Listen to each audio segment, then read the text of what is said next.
Today's our topic is Mauryan Empire. What is our topic today? Mauryan Empire. In previous video, we talk about the Alexander's invasions on Indian region. So many changes are come out by the influence of Alexander invasions. We can see in detail in previous video. Let it. Today I am going to explain about the introduction part of Mauryan kingdom or Mauryan political history. Actually,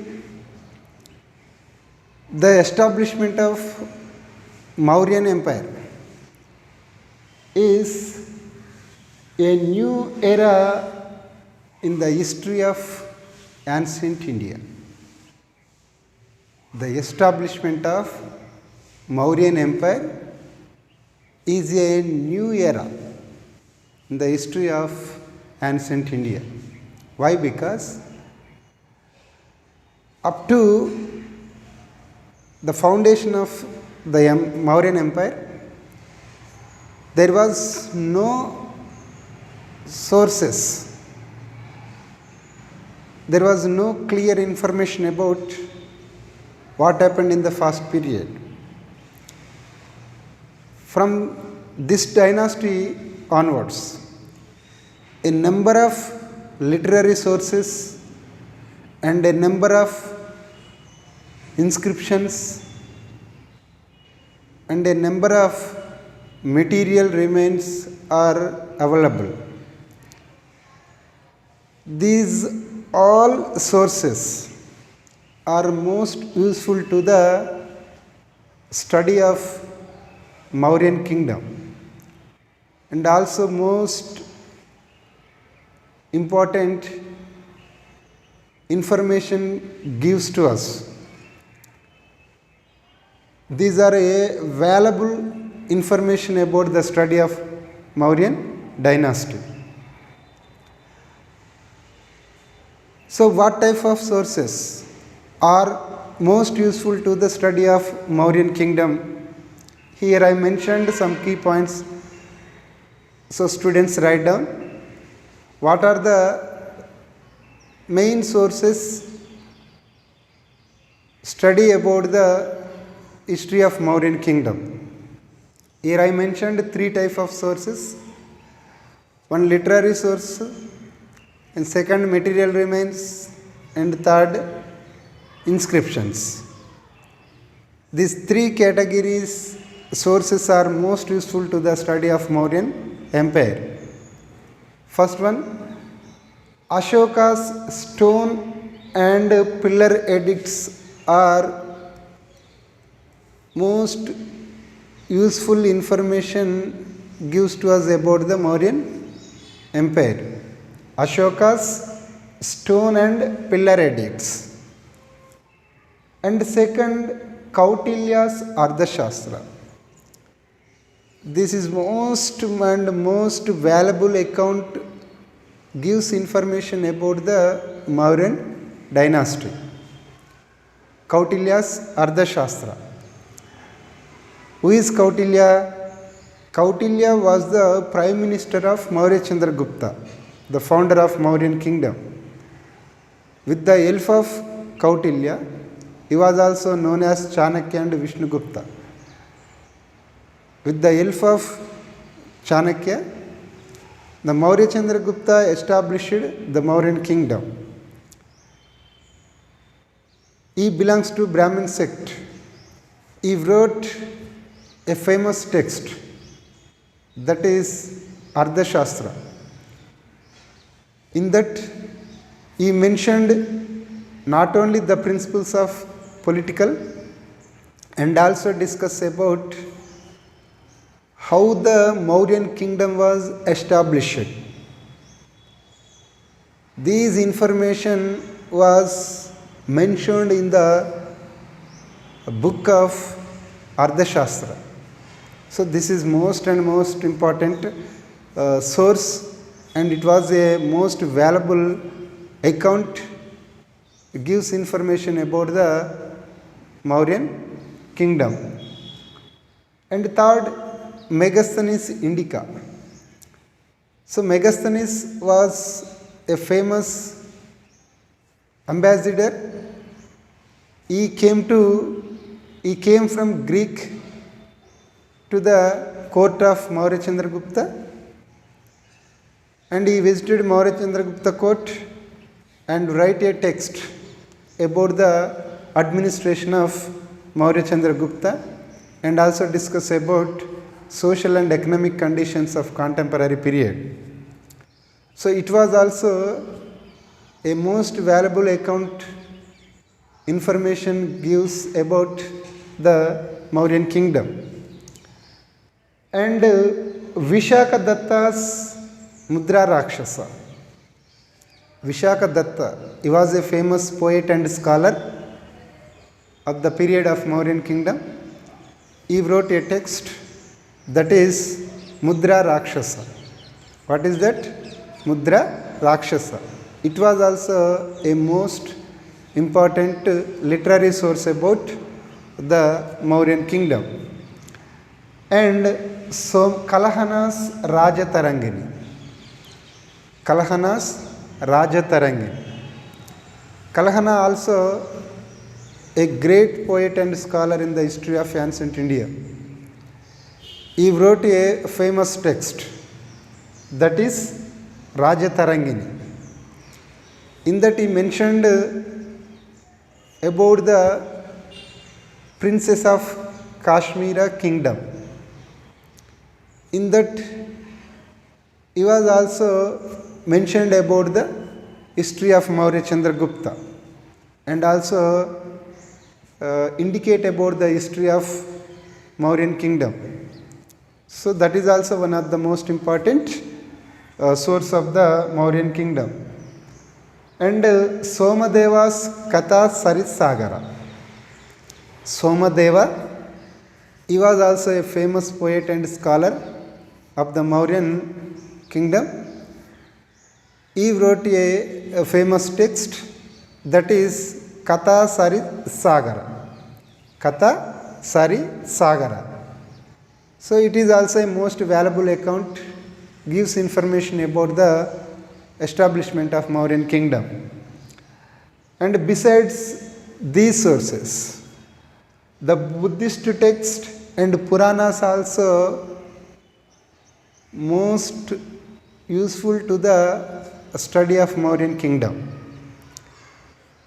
Buddhist literature and Puranas like Vishnu Purana mentioned about the Mauryan Empire.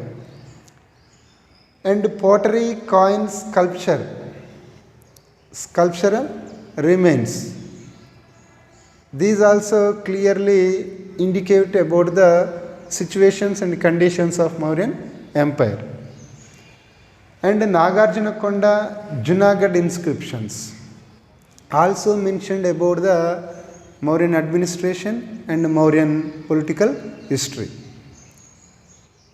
So, okay students, these are the main sources about the Mauryan kingdom. This is most important in very short answer question in the annual examination point of view. Okay. Now I am going to explain about a brief political history of Mauryan Empire. In that, three rulers are most famous. They are the first ruler Maurya Chandragupta, and the second one is his son Bindusara, and third the great king of ancient Indian history, the Ashoka. These three rulers belongs to our Mauryan kingdom. Okay. Now first one is Chandragupta Maurya. What is the chronology of Maurya Chandragupta? 324 BC to 300 BC is the time period of Maurya Chandragupta. is the chronology of Maurya Chandragupta. So here I mentioned some key points about Maurya Chandragupta. In that, the first point is he was the founder of the Mauryan kingdom. Who was established the Mauryan kingdom? Maurya Chandragupta. Adi kuda with the help of his prime minister Chanakya. During the year of BC 324, he defeated the king of Nanda. His name was Agramis. He was also known as Dhanananda. He defeated by the Maurya Chandragupta and killed in that war. And finally, the Maurya Chandragupta established the Mauryan kingdom with the capital of Rajagruhar, Patliputra. So he belongs to low class. Actually, he was not a Kshatriya family, not a king, not a princess. He belongs to a common family. He belongs to low class sect.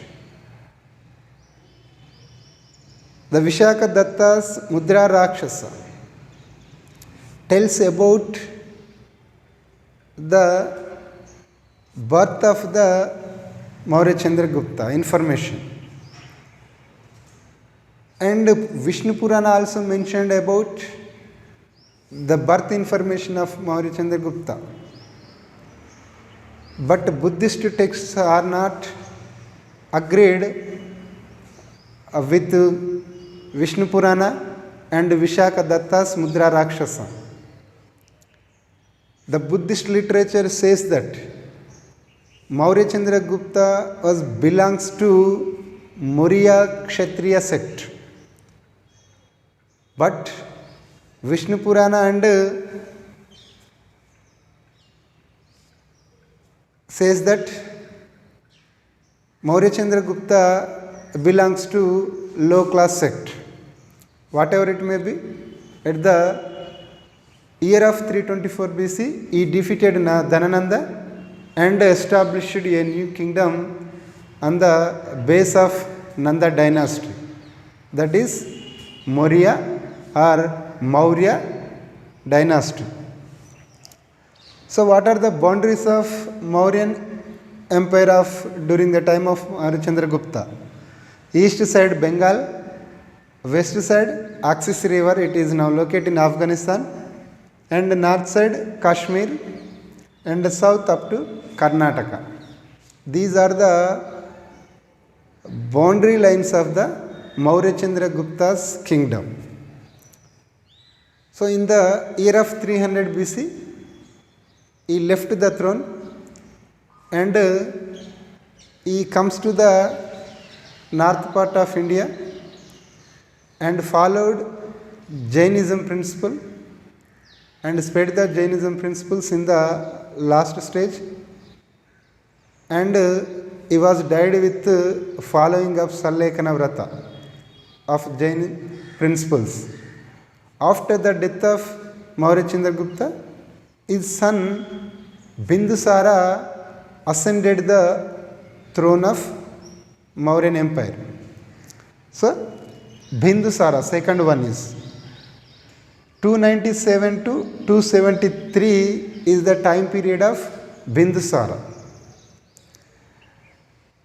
In the year of 297, he ascended the throne of Mauryan kingdom. He was the son of Bindusara.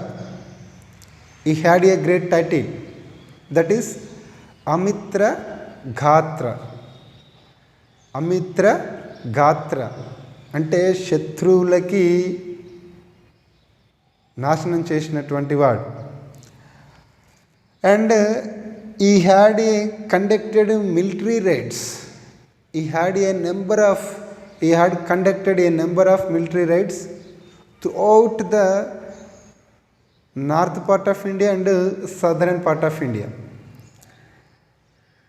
According to a famous historian Taranath, says about the Bindusara, nearly 16 rulers are defeated by the Bindusara. But it is not clearly, it is not existence.